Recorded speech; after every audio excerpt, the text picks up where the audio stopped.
We also work on the capacity building and empowerment and promoting culture and heritage. This is what we do. We are a very small team at NTP. Our office, my office is in Kathmandu. We don't have many regional offices. One office is in Kolkata. This is how we are running. And thank you so much for attending here. Thank you so much. Namaste everyone. I'm Srina Prajapati. I'm very new in this tourism line, and I'm a student of Masters in Nepalese History, Culture and Archaeology.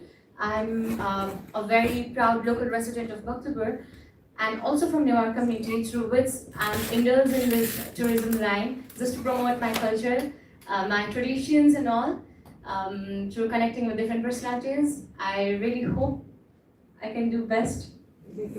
Thank you. Thank you so much for sharing. As you all hear, it's a very diverse set of knowledge that we have here, so I'm very excited for the conversation we're going to have. To start off, I think we need to talk about the definition of sustainable tourism. What is it? It's one of those buzzwords that we hear a lot. Everybody wants to say that they're doing sustainable tourism, but what does it actually mean? And what parameters does tourism need to uphold for it to be sustainable? So I would like to ask you all for your definition of sustainable tourism, what's important, and maybe your own personal connection to why it is important for you. Do you want to start, Shannon? Okay. Thank you. For me? Okay, yeah. Thank you. For me, I think first of all, we should know what the tourism is all about. If we talk about tourism, tourism is mainly about generating the income, getting the employment, and also enhancing the culture, promoting culture and heritage. And if we talk about the responsible tourism, we are not considering the current scenario, but we at the same time we are looking for future generations also. So whatever activity you do in tourism ecosystems, you should be very aware that the future generation is also there, so you should take care of them.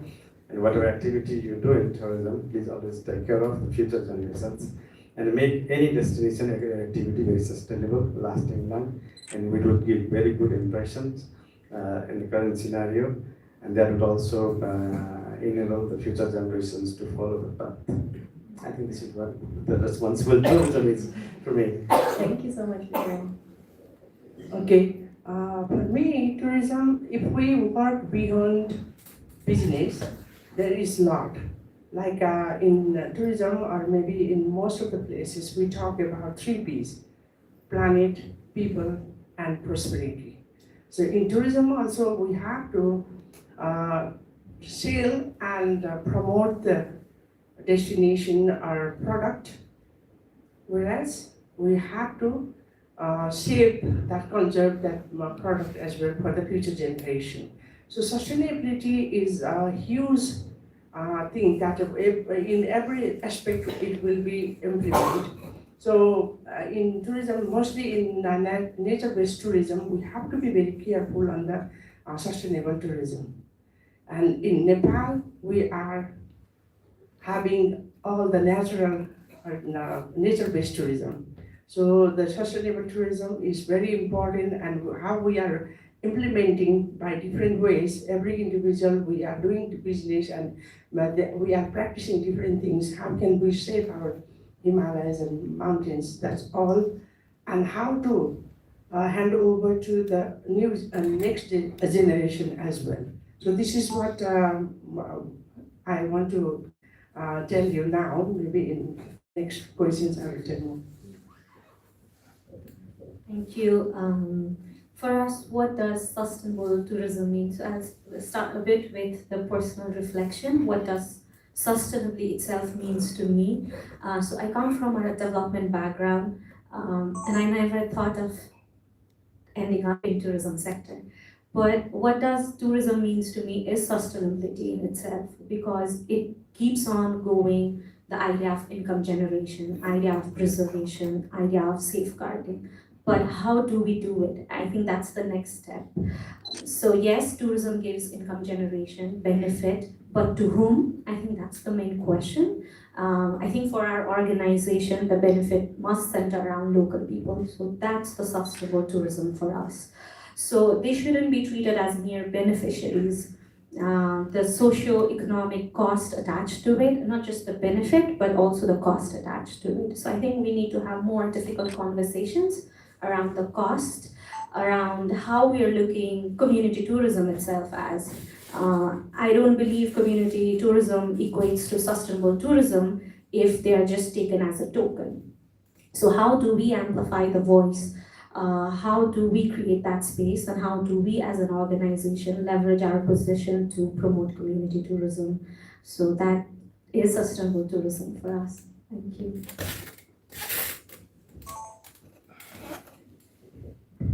So for me, sustainable tourism is actually a travel that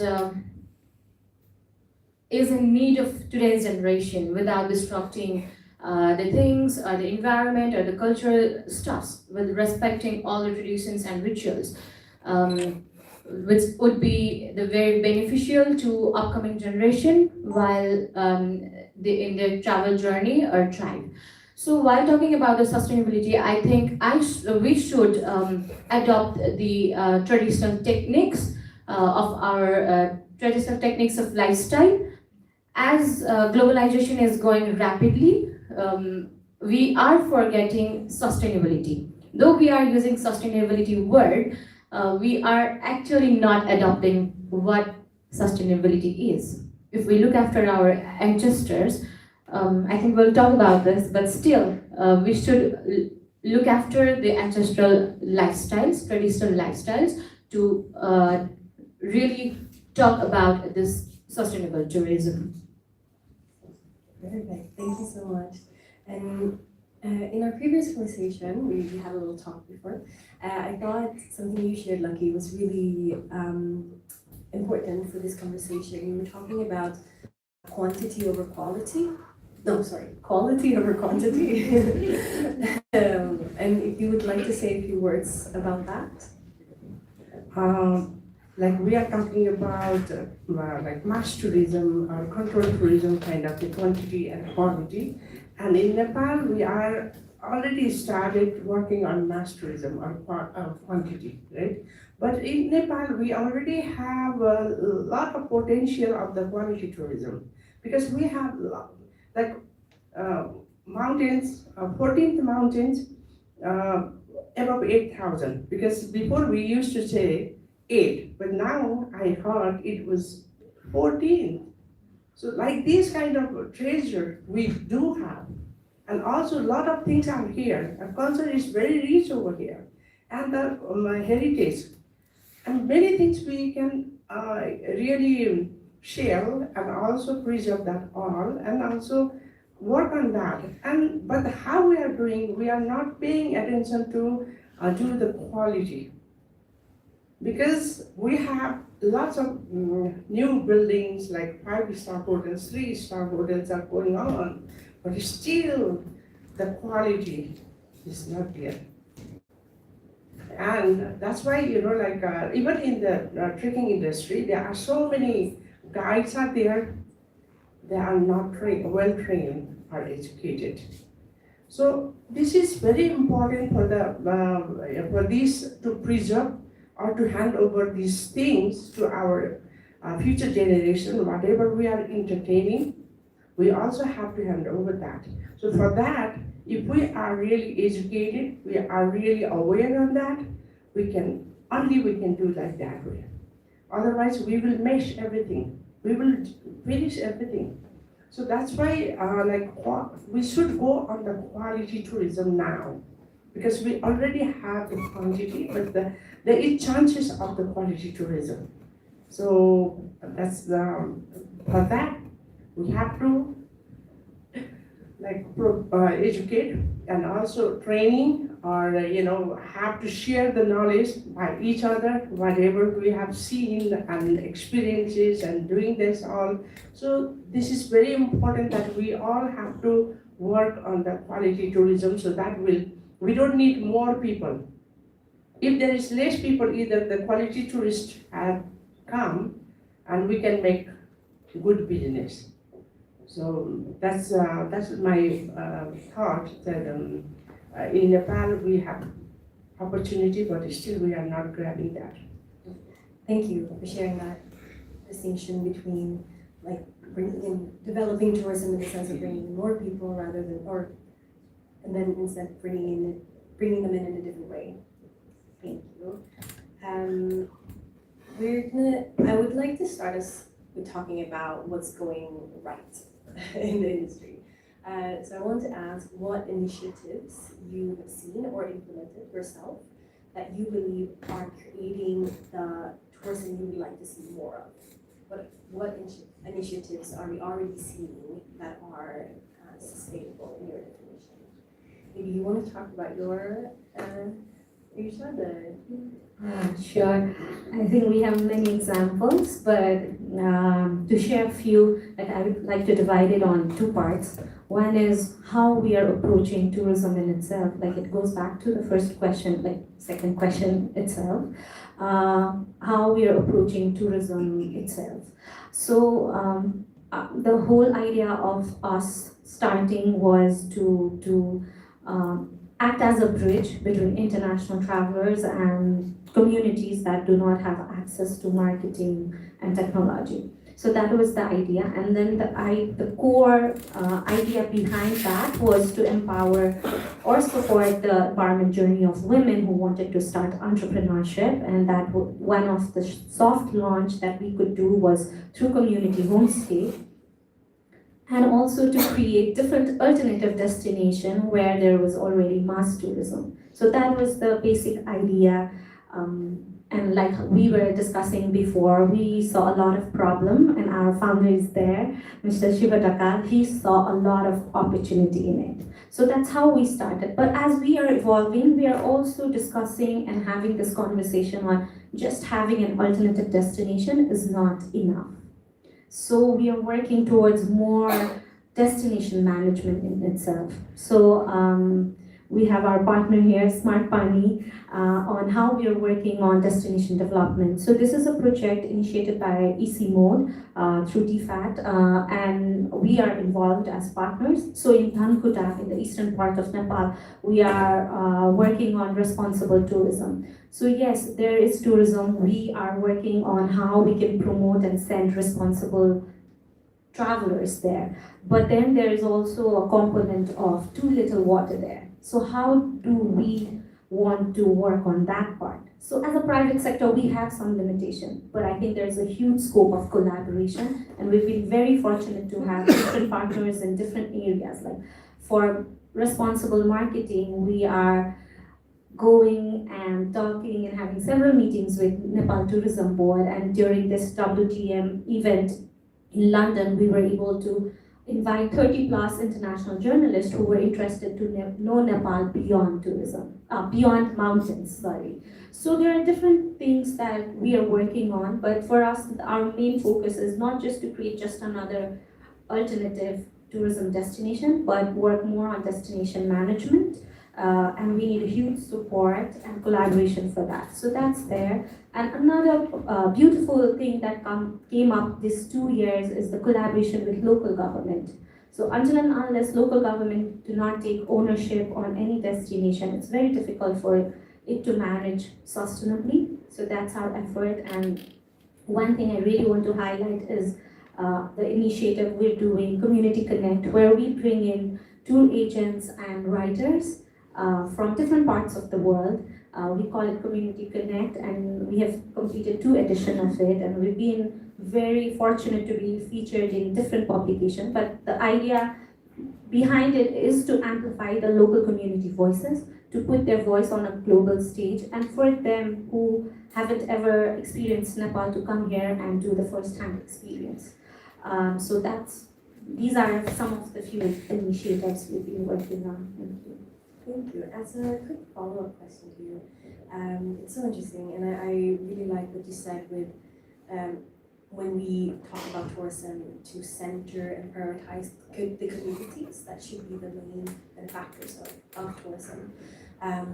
But of course, there's also the tourist who has their desires and their wants and needs. And I wanted to ask what gap between the community's needs and the tourists' wants is the hardest to gap in your initiative or your organization? Yeah, it's a very tricky situation and things are not always linear and often it's a case of chicken and egg. So the travelers who want to have like a really good standard of community homestays, good facilities, amenities, but for the communities to invest first without having a traveler is also a challenge. So that could be one of the challenge, but I think our communities have been working on that. And the part that could be hard is like because I was recently traveling to some of our communities as well, and we have very beautiful example of youth taking over, like in some of the communities, how they've been promoting their destination, not just starting from community homestay, but how a destination can be developed through community tourism. But then we cannot ignore the fact that we have a huge out-migration problem. So how can we pass on this knowledge to the second generation? How can we make community tourism as a scalable business, viable business model so that the second generation will take up? They will not have to they can have this as an alternative opportunity. So yeah, there are problems, but also as an industry, I feel like we should take the onus on offering different products. I think how would traveler choose if we don't have products at all? And that's not a responsibility that we should put on travelers, but put on ourselves as an industry. I think as an industry, maybe like Man said, we should focus on quality. So we should be the one focusing on quality, focusing on diversified products, focusing on destination management. And I think the travelers will know what to do. We can give them options. Thank you so much. You want to continue that? Oh, yeah. Do you want to talk about Well, so since we talk about the destinations branding and all that, and we are like talking about tourism as ecosystems, we should know that what the tourism is like in the global trend, because the tourism is one of the sectors which is, the trend changes very fast. And nowadays, the tourism is something like it's experiential tourism, because the tourist will not like to stick some very ready-made itinerary and packages and then go according to what the agent say or the operator says. But they would like to explore the things, they would like to experience the things, and they want to be a part of the places, the community, and the part of the culture where they are visiting, and they want to take the lasting impression of this. This is the new trend. So if we would like to take the initiative of taking this responsible tourism to future also, we Nepal Tourism Board, we've done this destination branding, and our destination branding is like Nepal destination for lifetime experiences, and we've been promoting this as Nepal as a destination for lifetime experiences. In terms of tourism products, we have many products, and the products in terms of culture, nature, adventure, and also the heritage and everything. So vast area of products. If we want to bring this together and give a single message, Nepal, our destination of lifetime experiences, is very important. So we've been now very largely promoting this brand, because until and unless you have established a brand of destinations, you cannot make a destination in the global map. And secondly, nowadays wellness tourism has been a major factor internationally, and the East, our nations have also been in a map for global this wellness tourism. We have seen many destinations, they are very largely picking I'm up. so sorry, can I ask you quickly to just Sure. define wellness tourism and what that means? Wellness tourism is something like that. It's mostly associated with the visitors' experiences. People mostly travel for gaining the experiences, but at the same time, they They would like also to get enriched physically, mentally, and spiritually. So if you talk about the components of the spiritual tourism in Nepal, we have Ayurveda, meditation, yoga, and other your spiritual activities in terms of religion, Hinduism, Buddhism. These are all the activities of wellness tourism. But nowadays, even if you are going for trekking and if you are feeling inside enriched, spiritually enriched, that is also part of wellness tourism. So the area has been broadened nowadays very much. But when we started the wellness tourism, basically yoga, meditations, these are the things, and Ayurveda also, this herbal medicine, and all this, spa. Yeah. These are the activities. And so in terms of wellness tourism, is a bigger economy nowadays. In world, wellness tourism itself is more than $800 billion economy, which is a large economy. It's very fastly growing. It's very fastly growing than what the tourist arrivals you can see globally. 6.8% growth annual growth, we can say this. And Nepal is also a very suitable destination for this. But the challenge we have nowadays is we don't have a policy for this in place, and the government of Nepal, in close cooperation with the private sector, is now developing the policy for this wellness tourism. And after that, we hope that there will be a certification system for this. And then we'll have trust over the destination as a destination for wellness tourism, and which is also one of the main sector to establish Nepal as a responsible tourism destination. Thank you so much for sharing. A follow-up question. As we were speaking about before, when we talk about sustainable tourism, we always want to consider and prioritize the local communities. So as we are, as you said, the Nepali Tourism Board wants to do to branch out into these the wellness tourism into different areas as well. How are you navigating the communication with the local communities as you are doing that? Maybe introducing tourism into a community that maybe haven't had it in the same way as other areas, and how do you navigate that conversation to make sure that their needs are met as tourism enters their area? I think this wellness, not only the wellness tourism, because nowadays the challenge of our country is the tourism activity is mostly concentrated in some areas only, like we say Kathmandu, Pokhara, Chitwan, and some trekking areas. So the challenge nowadays is that we should now diversify these products, and we should further expand this towards west and towards east, because we also very equally beautiful destinations there. And what I would like to share here that the government of Nepal, even NTP is a partner of this, even the government of Nepal, local government, and the provincial governments. In East, we're working on 4 different trail areas. It's a 4-year project. It's basically it is going to focus. It will be focusing on 4 different components. The first one is construction of the trails, and if the constructions are already there, we should renovate the trails, and also making the peripheral constructions like restaurants or the camping sites and whatever. And the second thing is giving capacity building, giving trainings to the locals there. The third thing is promotion, destination is promotion, packaging, and marketing. And the fourth component is making the policy which would enhance and which would help bringing the local community to the mainstream of tourism, and supporting the local economy also, and at the same time welcoming the tourists. So it will come, it is going to come in the package. After 4 years, then we have proudly in a place to say that we have different 4 different trekking trails in the east, which is very virgin, very new, and at the same time we also are working other 3 trails, and this will also focus in the same. One is in Manasadu, the other one is Kanchenjunga, and the third one is in the far west. Of course, yeah. And in that area also, we are working on the same sectors, because until and unless we make the community prepared to welcome the tourists, we train them, and we promote the destinations. The destination will not be sustainable in itself. So we are focusing this on a packaging basis. Yeah. Thank you so much, Shanna, do you want to continue?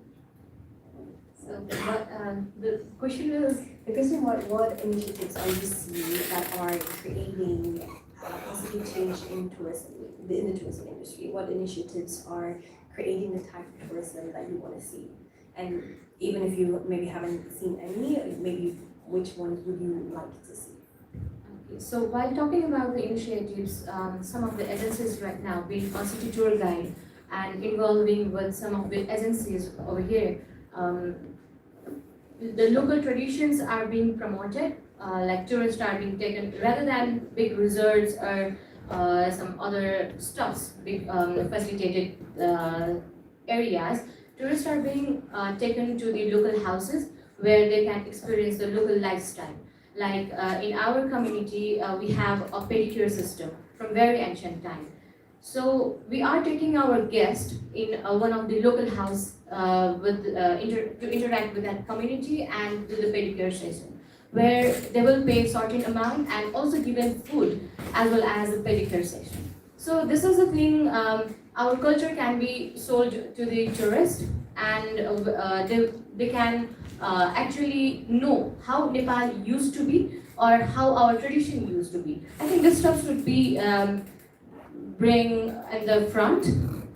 And nowadays, if we go to any specific places, then you can see in Bhaktapur, as I belong to Bhaktapur, obviously I'll take the example of Bhaktapur. So we have pottery session where people can actually connect with the mud, clay, and also know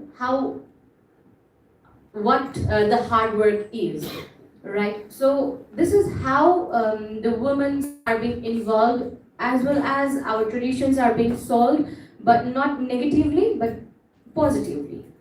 If we go to the Kirtipur, the western side of the Kathmandu, there's a space called Kirtipur. So women over there are being involved in this tourism line, which is the very right thing happening. So I think this is the thing I want to say. Women should come in front, and traditional stuffs should be sold, but respecting the traditions and rituals. Thank you. Thank you so much. Lucky, do you want to add? Of course. What initiatives are you seeing? What positive things are you seeing in the tourism industry? What initiatives or changes are you seeing that are bringing about the tourism you want to see for Nepal? I think it should be the rules and regulation from the government is supposed to be. And also because we are working on tourism, but we have to start, well, if we are talking about sustainability, that's how can we sustain that?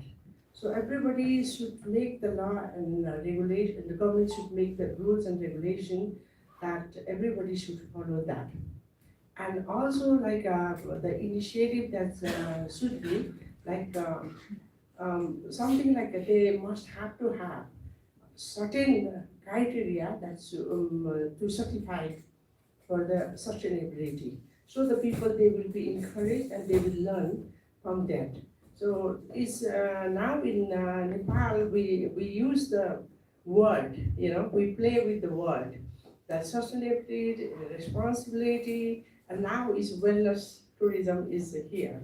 So that's all we are playing on that. But how much we are understanding it and doing exactly it's supposed to be. So that is very important. So, and also the ethical values should also be, because tourists, they have no idea. They are just coming and trusting you. So you have to be faithful in that.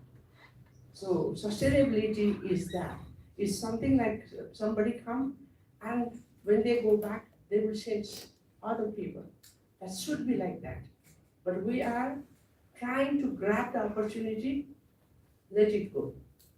I don't want to know after that, whatever. So that's not. So we have to be careful on that. Sustainability is a huge one. And the anti-corruptions and this transparency and this all different kind of things should be accommodated on that. Thank you so much. I want to continue spinning off of what you said with rules and regulations. Because I think when we talk about sustainable tourism, we have to talk about workers' rights and the people who are working in the industry. Whether that is someone running a homestay or a hostel, or if it's a guide or a porter or a chef or a driver, people from the industry are the ones that are making the whole tourism industry possible. And how do we make sure that they are protected and safe in this industry, that they're receiving livable wages, that they're protected with insurance, for example? And I think maybe specifically in the trekking and mountain industry, you can see quite a lot of criticism against how some of workers are treated. They're taking on a lot of dangerous jobs and maybe not getting the insurance. But also from a broader perspective, everybody who's working in the industry, who is integral and who the whole industry depends on. How do we make sure that they are the priority and protected as we develop tourism? Of course, they need the monitoring and evaluation. A team should be there from the government or maybe from the NTB, I don't know. Somebody has to initiate on that. So they should know who are doing what, you know. And also nowadays in the homestay, people, they are going straight to their house, you know. So whether they understand their culture, value, and these all also. So how much they have to open, how much they have to do that all. And their expectations of the clients, you know, also different, you know. And so the local people, they also should know, aware about their culture and also their limitations and everything. And this is also something is contrast on it, you know. People, the clients are always right. We always learn about it, but sometimes all clients are not right. So that is also troubling the industry. So nowadays the technology, social media is the one good point, and other side is really troubling us as well. So this lot of things are there, you know, like how we are taking care of that, you know, and how we are initiating and who is monitoring.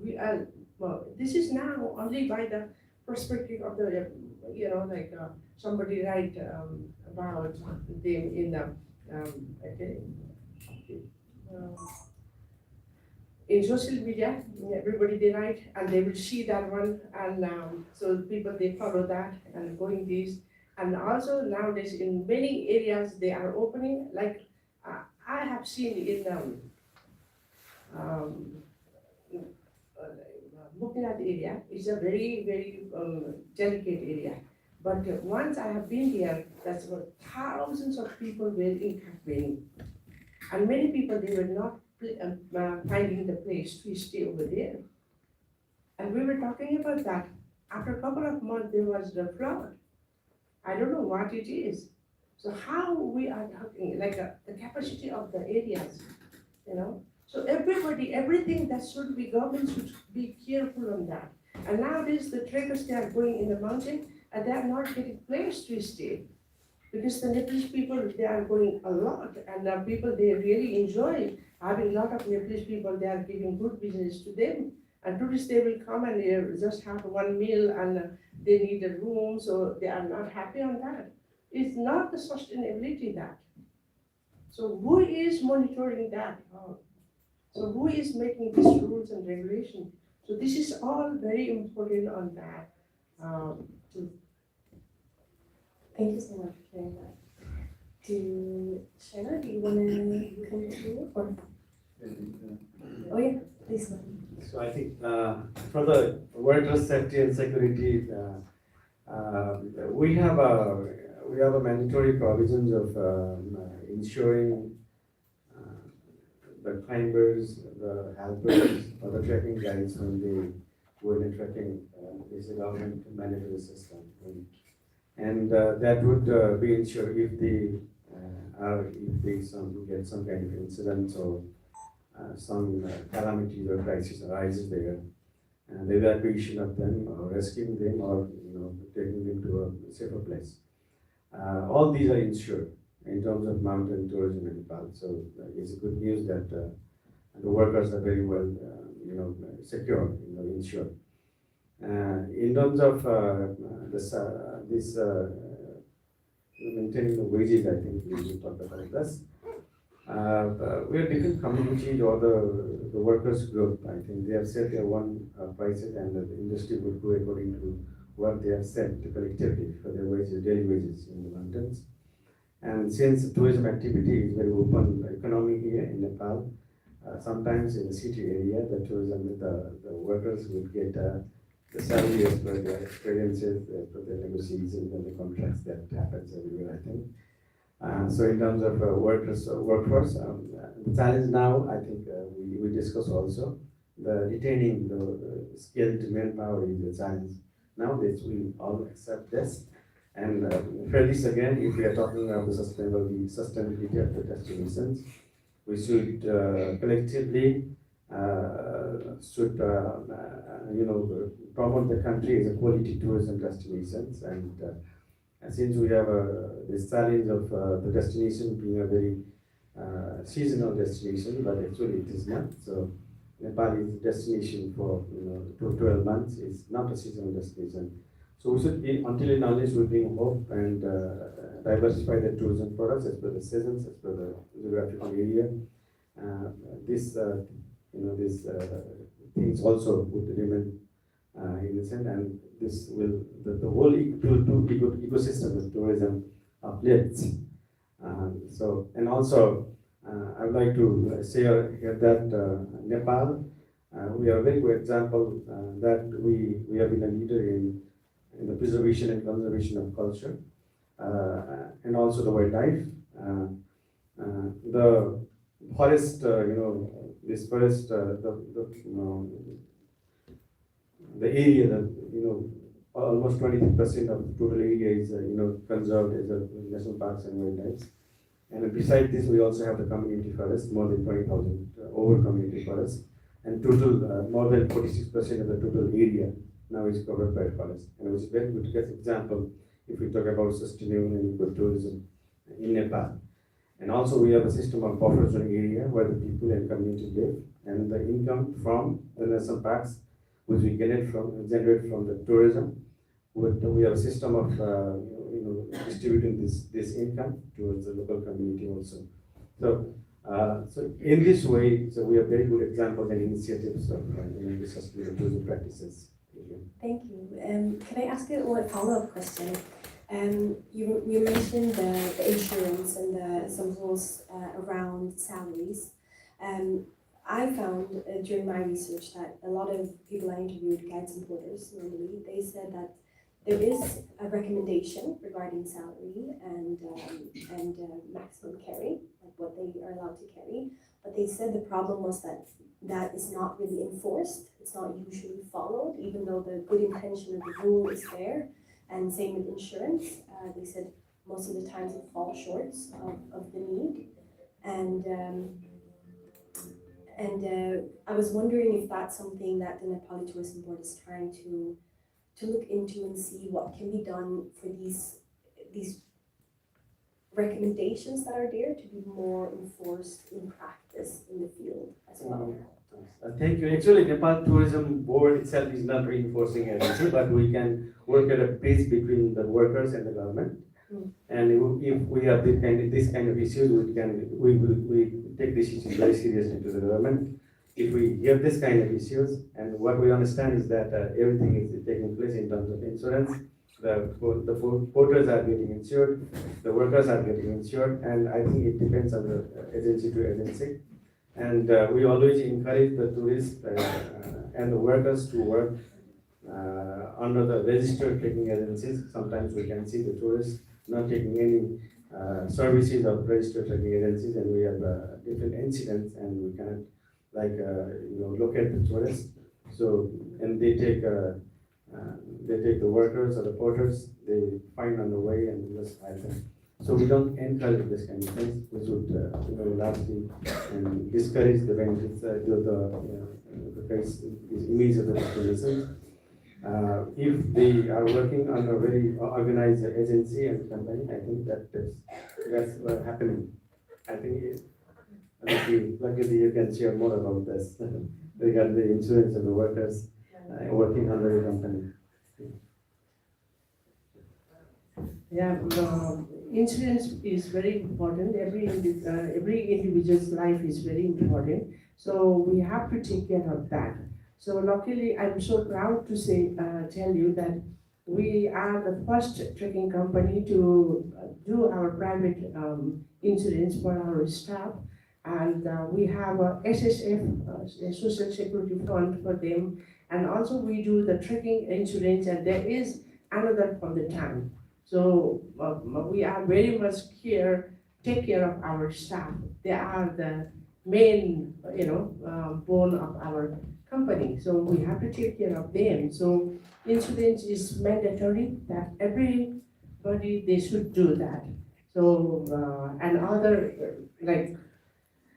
fortunately we are running this business from 30 years. So hardly we have been rescue any trekkers from our company because we try our best to not to rescue them, to take them until that condition. So this is there is two ways. One side is for our staff, and other side is for the clients. So this is insurance is very important, and I really encourage every company should do that, and also the government should allow that kind of regulation to do.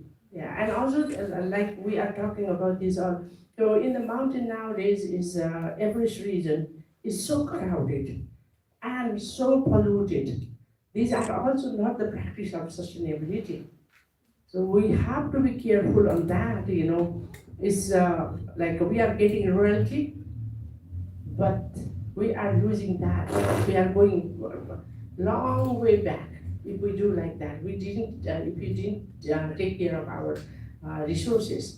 So we have to be careful with our resources, because this is something like we have to hold. We cannot hold, because this is tourism is evolution. Like every time, everybody they like to do, and it is changing every time.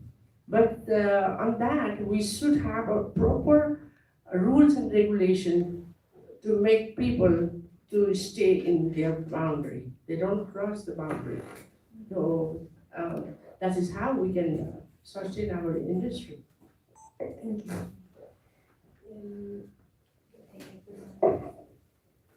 So for us, because like she mentioned, like homestay and local communities are very vulnerable to it. So everything is learning by doing, because we didn't have any example to look up to in Nepal, especially, and I think globally also. There are limited organizations who we could work with, network of local communities.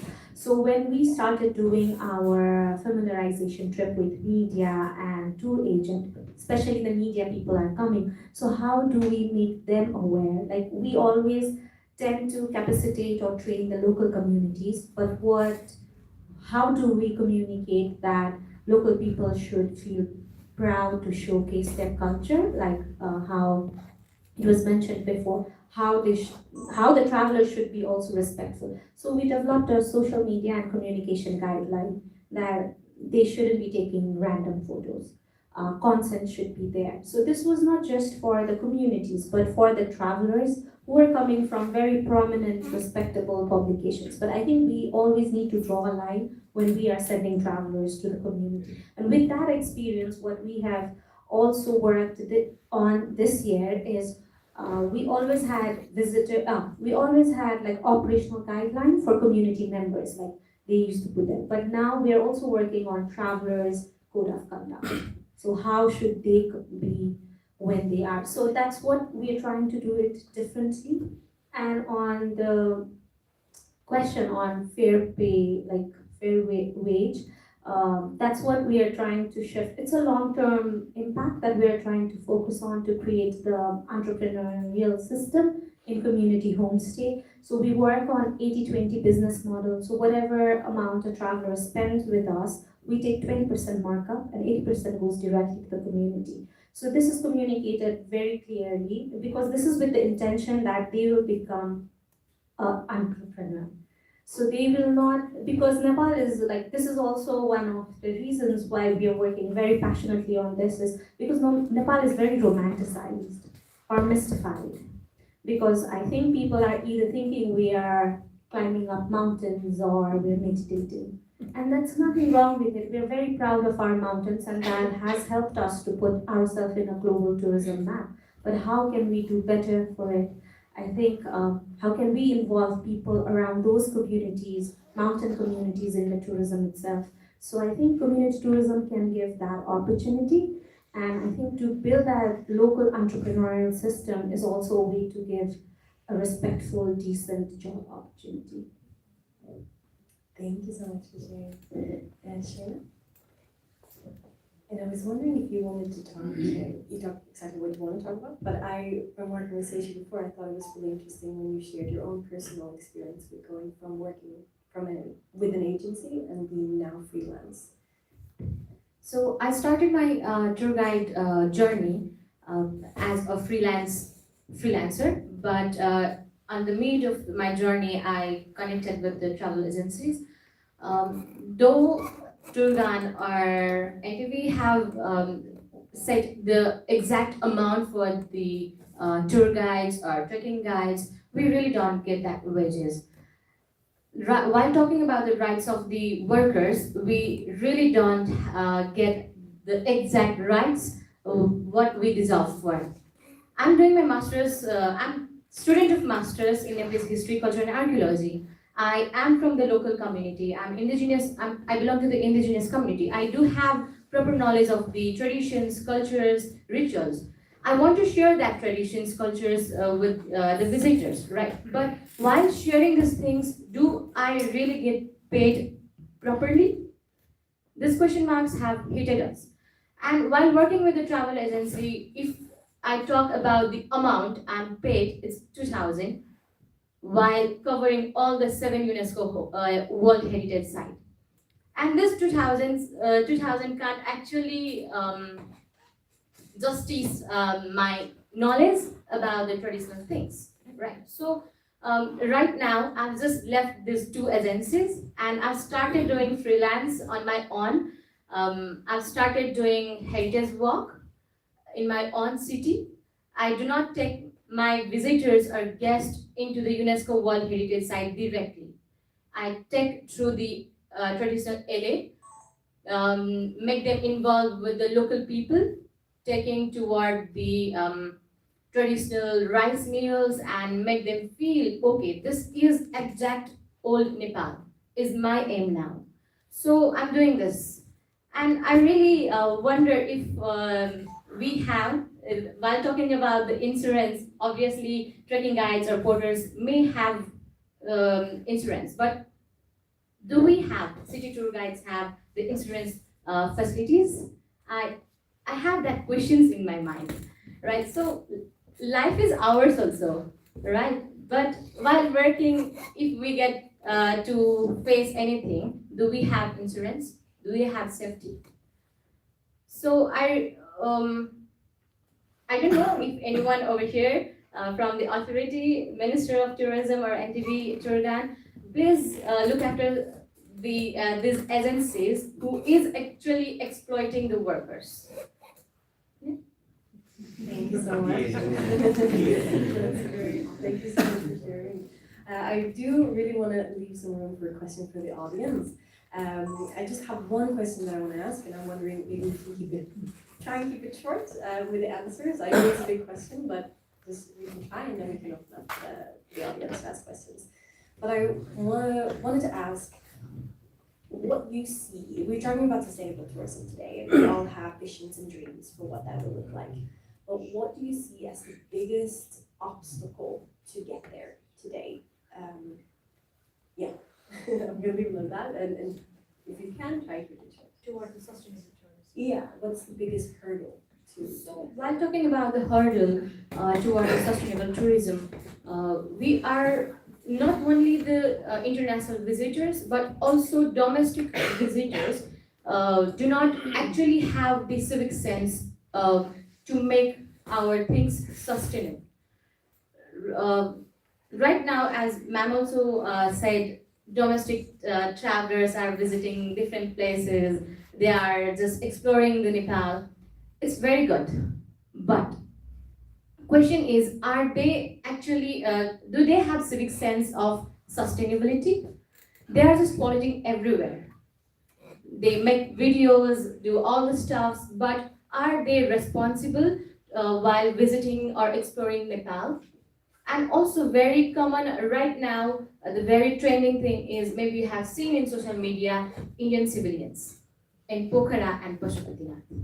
Right. So they are just, they come in their own vehicle, they cook food in their own area, just covering with some their clothes, cook food in the mid of the ground or roadside. And in Pashupatinath, they just dry their clothes in the bus, hanging in the bus, which is actually not the real tourism. It's not giving profit to the Nepal. It's a pilgrimage. Yeah, pilgrimage. Pilgrimage, wherever they go, they do the stuffs, which is not the real tourism. We want healthy tourism.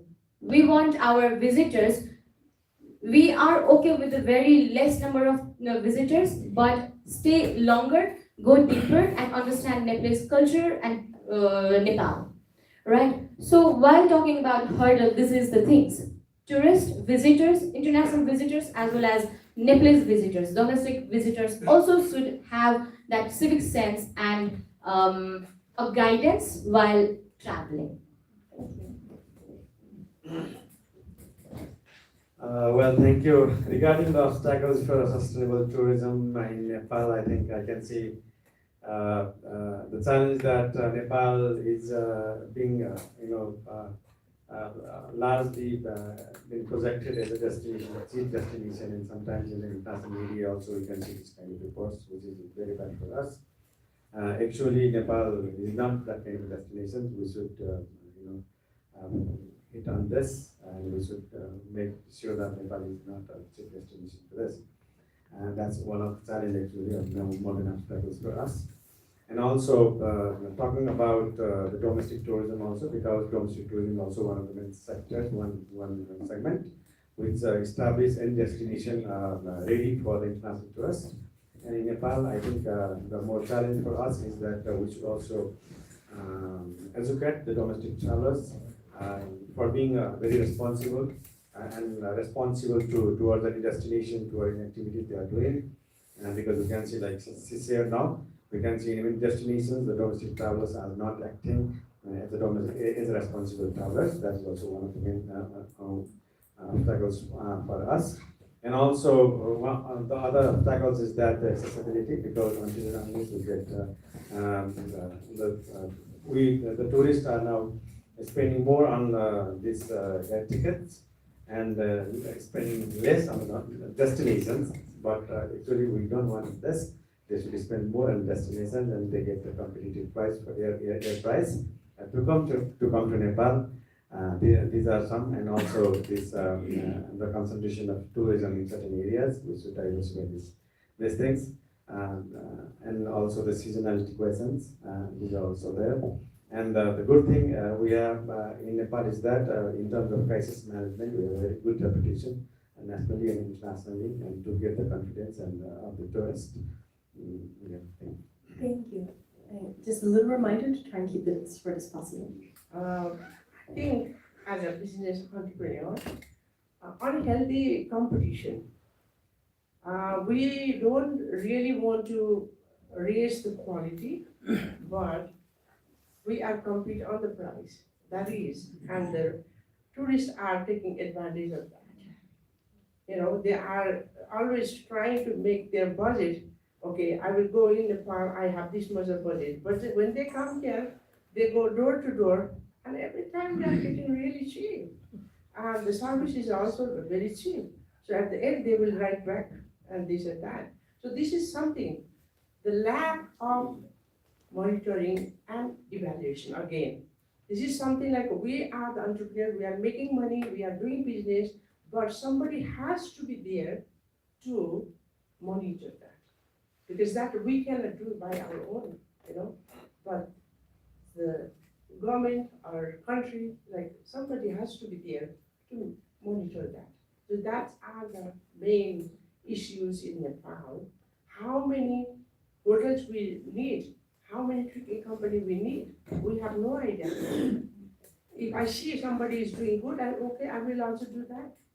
But that doesn't work. So that is what we have to work on. Thank you. So I think most of the things have been covered. But one thing I would really like to highlight and encourage everyone present in the room is let's amplify the good things happening in Nepal as well. Because we are doing so much. I think there are still countries and destinations working on how to promote women leadership in tourism. Even though tourism is a sector that encompasses women the most as an industry, but I think we have pioneers here. So why don't we promote those kind of stories? Why don't we promote the stories of community tourism? So I think that is also our hurdle, marketing, awareness raising. And also I think I just would like to leave with a question like how do we define tourism as destination management companies, as tour operators, as travelers, and with the local people of the destination who call the destination their home, will they be happy with that definition? That's it. Thank you so much. I have a million more things I would love to have your opinion and experience on, but I also really want to leave the room for questions. As much as we would love to hear all of your personal experiences, I want to ask to keep the questions and save personal experiences for afterwards. We're going to have a lovely time out here with some snacks and tea. So that's the place to share all the personal experience. But here, I would love to ask to just keep the questions short and keep them questions so we can make sure to get as much knowledge from these guys as possible. Hi, namaste. My name is Kishore Rajbandari. I'm from Bhaktipur, and I'm a self-taught traveler and tourism entrepreneur. And I do respect all delegates and the states and the audience as well. And it's my great pleasure to be part of this August gathering. And I would like to share some of my personal experience because I'm a very slow-paced traveler and I do use local flavor, like the local people, local cuisines and local culture and everything. That's great. And, But if you could share your personal experience later outside, Okay. we're going to continue Okay. and keep it to a question now. We So would really appreciate it. actually, I have a lot of questions, but I'm quite interestingly curious about this homestay networking. So I would like to ask to the CEO of the homestay community because I'm also one of the promoter of the All Nepal homestay. So, we made Nepal German and Swiss collaboration based reality show documentary, which is based in Luang village in Pokhara, 25 kilometers from. What is the question? Question is how Nepal is growing with the real community homestay or family homestay because of before 1950, because Nepal is only open for foreigners since 1950, and on that time we don't have any hotel laws, so we consider the local community homestay since 1950, right? So how is the scenario? How is growing the homestay in Nepal all over the 77 district of 7 provinces? Thank you. Thank you. So we are spread across 23 districts in Nepal. We have 52 community homestays and community experiences. So for us as a private company, maybe in a national level, it might be huge and the domestic traveler number must be huge, but we especially focus on international travelers. So with the data, because we're working on our annual report, so we've been able to send around 4,500 international travelers to the community homestay. I think the interest is growing, the consciousness is growing, and it's definitely the path forward. Thank you. question is related to the community homestay as well. What kind of vision actually led you to conceive this idea of community homestay being a viable tourism product, and what are the key factors that will actually be decisive in terms of deciding the sustainability of community homestay model, business model? Thank you. So the vision behind it is to create job opportunities for women who haven't had financial independence. So for most of the women, like they're my mother's generation, and like it's the first time to have like a cash financial independence. So that's the core vision behind it. And to look at as a sustainable, viable model is through business model that I talked before, like 80-20. So whatever the income comes in, we take the 20% markup. So this 20% is not the rate decided by the community. So if the community decides to sell their experience, let's say, lack of the better word, but in 1,000 rupees. So we put 20% markup above that, and that's well communicated with everyone. If did I answer your question? I hope so. I also have a question related to tourism sector for NT representative and since you seem to be showcasing everything related to culture or natural heritages to put them as products to sell, how do you think on the context of the Nepal Tourism Policy 2082 just released that you would ensure safeguarding these intangible cultural heritages? Are there any activities or programs related to that? Before that, I want to add one thing, okay, on the homestay. Homestay is really a great aspect of economic, development in the rural community area. But everywhere it may not be implemented because we are trying to work in one community, is the Chepang area. And we found that community is so clustered and they are so pure, they haven't mixed up with anybody. So we say we should not damage their value. So better to make a community hall, community lodge, right? So we can engage them, we can support them, but we should not damage their value. So that's how we can do. It's not important that we should take them in every individual's house, homestay like that. Even we have to find the place, areas, so how can we do that? Community development tourism, we can even do that. That is also a very good initiative. So. Yes, thank you for the questions. I think it's regarding the preservation of the culture, I think we're talking about, and the government of Nepal has very recently introduced the tourism policy 2018 to 2025 in 80. And that also very largely focus on preserving the culture and nature. This policy has not taken this culture as a tourism product only, but is a culture, is a heritage.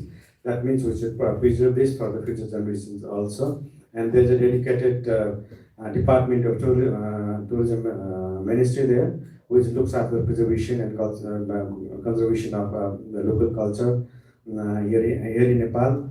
And this is not only happening now, but it's been happening from the previous years, for many years now. The preservation and culture, preservation and conservation of Nepalese culture has been a very prime focus for the government. That's how the many cultural activities nowadays we can see very live cultural, the festivals here in Kathmandu, inside the valley and also outside the Kathmandu valley. They are very practiced by the groups and the communities. And the government, the policy has given focus on this. Thank you. I'm sorry. I'm sorry, I've not been told not to extend a question, but just as the things that have been postulated, I'd like to express my opinions. The things were said, there's some sort of, I found it some sort of a rapid onslaught to some sort of a community or citizens. We talked about peoples on pilgrimages, right? I think the mismanagement carries a whole weight rather than this onslaught that we go on about Indians coming and not buying things, or let's say, I think it is on our side of the fault that we are not being able to manage it, profit from it, or rather than just a rapid onslaught to some sort of a community. I think this, just my opinion, I'm sorry. Yeah. Does anybody want to respond?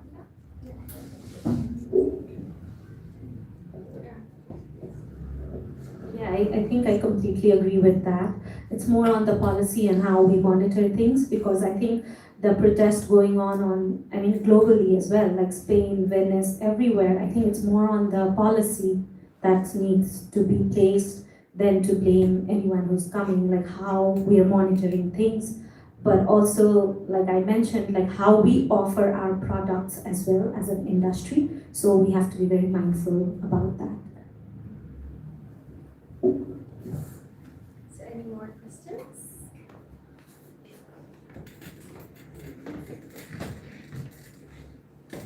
Good evening. I'm a professional hotelier, so I would like to, it was so interesting out here, a lot of ideas coming out. Thank you. I just wanted to clarify something with the homestay and categorize hotel, lodging system that we have. How do you differentiate this? Because, in communities, we do have lodges or hotels, staff hotels, non-staff hotels, whatever criteria exist. How do you differentiate this? And is it contradicting that system to buy a private, a small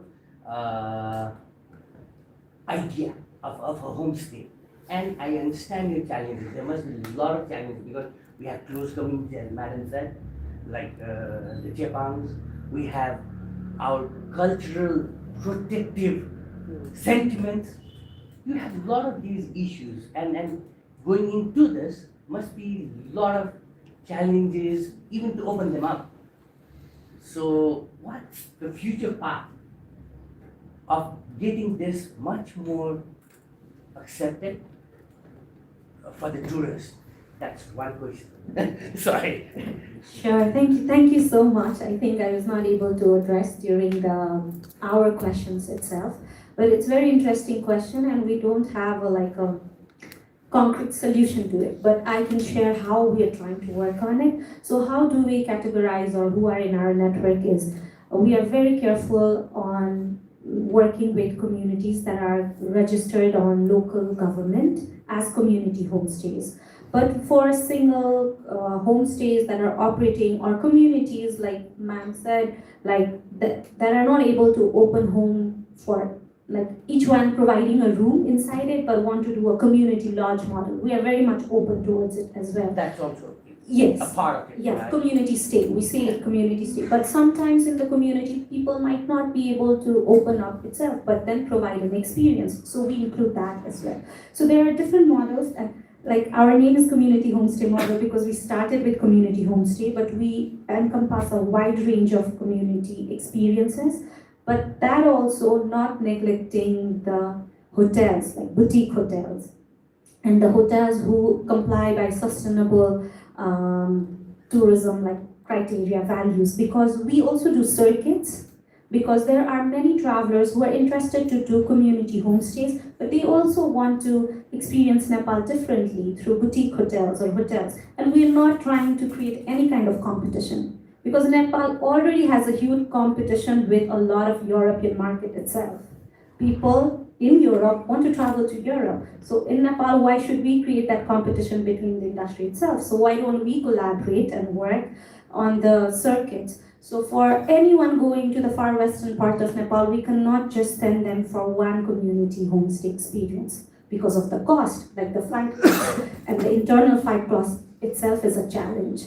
So people can go to Thailand instead of coming to Nepal and going to Bardia, for example. So we're trying to advocate on that part and to include few hotels on the way. Like if they stay in community homestay in Bhada, that's a far western part of Nepal, in Kailali, they can stay in hotel in Bardia and then do community experiences, then come to Chitwan and do community homestays, and then come to Kathmandu and stay in another boutique hotel. So we can do a circuit. I think we can all work together. And the criteria, like you mentioned, we really try to work with the registered community homestays because there are a lot of challenges. And we have a product development team. And not all the community we go to, we approach, say yes. So we do not work with them. So we have the conversation. And the conversation doesn't start after we include them in the network, but if they want to be in our network itself. So we start the conversation from day one if they want to be part of tourism sector. And we have faced no because we think some places are very strategic. They can be very business viable. But if they don't want to do it, they don't do it. Thank you. I just want to add one thing. There is a distinct definition of the homestay, right? Community and also homestay. Because somebody in their house, if they can spare some room for the guests and they have a toilet and this and that, they have a certain criteria. But these days, it is everywhere we can find a homestay because village is empty. So everywhere it is open. And also that is why in Nepal there are a lot of homestays booming everywhere. Because people are not there. Even some villages are fully empty. And people they are coming and could you please help us to do something, some tourism over there. So like this is going on. So these days in one side is like that. So home, everybody can go inside, stay there and do that one. Because people are not there. And the other side, like I told you, like the Sepang area, they are so, closed. They are still not open. So we have to help them to stay like that, but at least we can show their culture and to engage them with our program. So this is how there are so many different ways that tourism can be promoted and developed. Just want to I just wanted to clarify between ma'am and yourself, ma'am, another ma'am. Sorry. What I understand now is lodging, generic terms of lodging is accommodation. Homestay is an experience, correct? Yes. Just wanted to clarify that. It's a community experience. Lodging could be anybody going and renting a room to stay for a night or two, correct? That's what we are trying to say. Yeah. Family I just experience as well. Yes. Right? Family experience. Yeah, an experience, overall community experience. I got that. Okay. Is there any last question?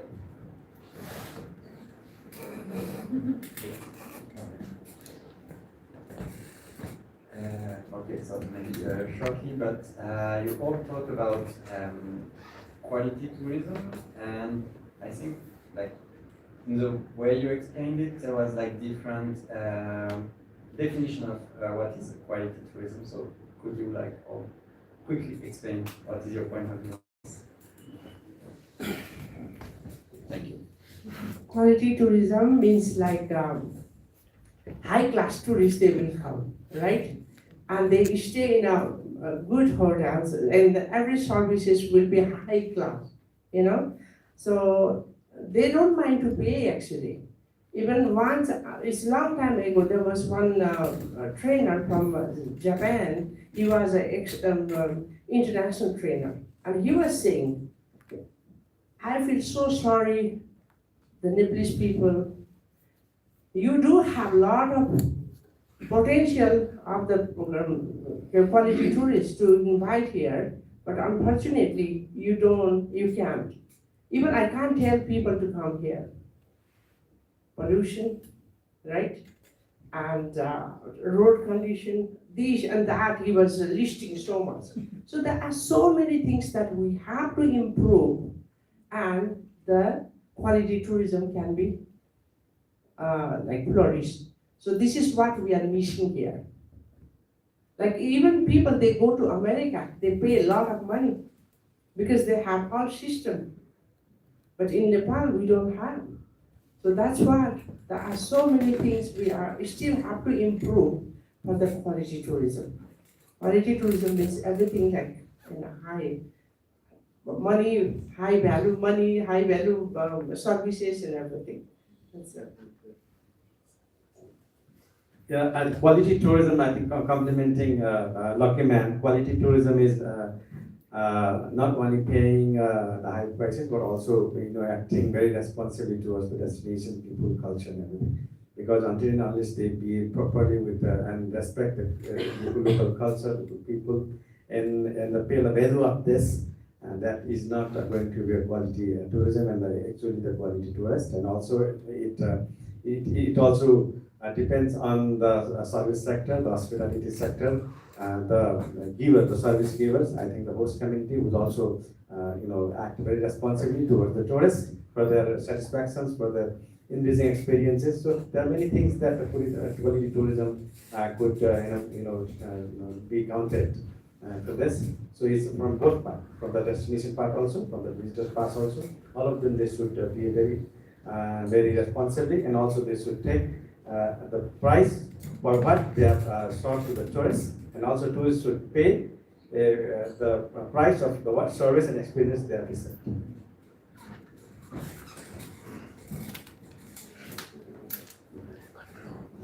I think the definitions are different because the work we are doing is different. But I think for us, responsible tourism is what we consider as high value tourism. People who respect culture tourism and not. I recently learned the word hit and run. So not to have a hit and run traveler is high value tourism for us. Okay, sorry, is working? Yeah. Okay, we will wrap up, and please, I know I was very harsh with the not sharing stories, but please stay after, we have surrounds, to share your experience. We would love to do it, we really do. And I would love to thank all of you for coming and sharing your experiences and knowledge with us. I've learned a lot.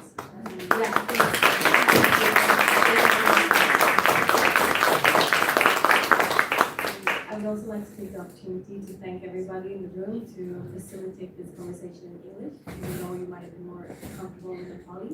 We foreigners really appreciate you accommodating our lack of Nepali. So thank you so much.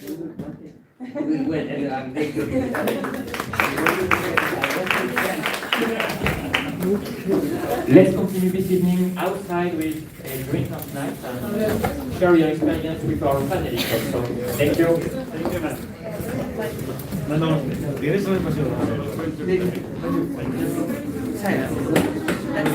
What is my